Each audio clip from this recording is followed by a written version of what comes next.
How much you charge and how you sell will dictate how you can advertise. Allow me to explain. In working with clients for years, I've been lucky to work with all types. I've worked with restaurants and retail. I've worked with e-commerce, and I've worked with service businesses, both high ticket like remodelers and pool builders and HVAC, as well as low ticket like landscapers and cleaning companies. One constant I've seen with all businesses is that all of them want to advertise. They want to get the message out there, whether it's online ads or postcards or billboards or radio and TV or all of them. All of them know that advertising is a key to growing their business. What many of them don't know, however, is that what they're charging for their services is ultimately going to be what dictates where and how they advertise. I'll give you an example. I was once on a Zoom call with the owner of a small retail shop. She knew her business needed to grow and she wanted to advertise to get there. So I took some time learning about her average ticket size, how many times customers ordered from her, and what the value of a customer might be. I came to find out that the average value of a customer long-term was around $50 or so. This posed a problem. I laid out the math that if we were to do meta ads, for example, that's what she wanted to do, you might be paying $1 to $2 for every click. Now let's say that 1 out of every 100 clicks came into the store and became a customer. She would have just paid $100 in order to earn 50. If 2 out of every 100 clicks came into the store and became a customer, she would have just paid 100 in order to earn 100. I explained that in a marketing campaign like this, getting 2 customers for every 100 clicks, that's actually quite good. That's not a bad result. So in a good scenario, she would have just paid 100 to make back 100. It wouldn't make much sense. And that's not counting what if the clicks were actually $1.50? What if the average spend was a little bit less?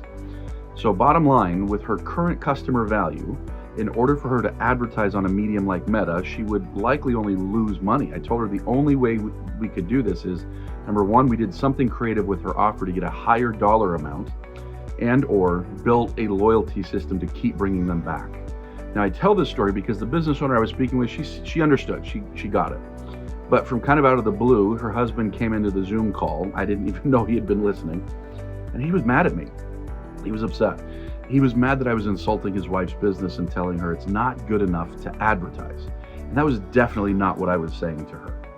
What I was pointing out was the structural necessity of what is required in order to be able to advertise. Because the reality is that so many businesses aren't ready to advertise right now. Let's talk about a higher ticket business though. Even they are often not ready to advertise. Let's say you run a deck building business, for example. Let's say it costs $150 in advertising dollars in order to get an estimate booked. That's money out of your pocket every time you show up to someone's house. What if you don't have a good follow-up system for people who don't give you a yes on the spot? What if you don't have a good sales presentation? What if your pricing is messed up and you don't have good margin? What if you don't have a good guarantee? A solid company might be closing 2 to 3 deals out of every 10 estimates that they give. So they just spent $1,500 and got back 2 to 3 decks. Now that math works all day long if your margins are good. But what if your sales process and margins aren't good? Let's say you're closing 1 out of every 15. I see this all the time, although no business owners ever own up to it. What if your pricing's too low? Suddenly you're losing money on the exact same ads and the exact same leads. Not because of the ads or the leads, but your processes. How you sell ends up dictating your margin, correct? And with any sort of advertising, your success is measured by how well you're able to bring in the clients and protect your margin. And with all advertising, this is just math. If your ticket amounts and margins are high enough, it will allow you to advertise on just about any medium. If they are not, you may be stuck with cheaper options.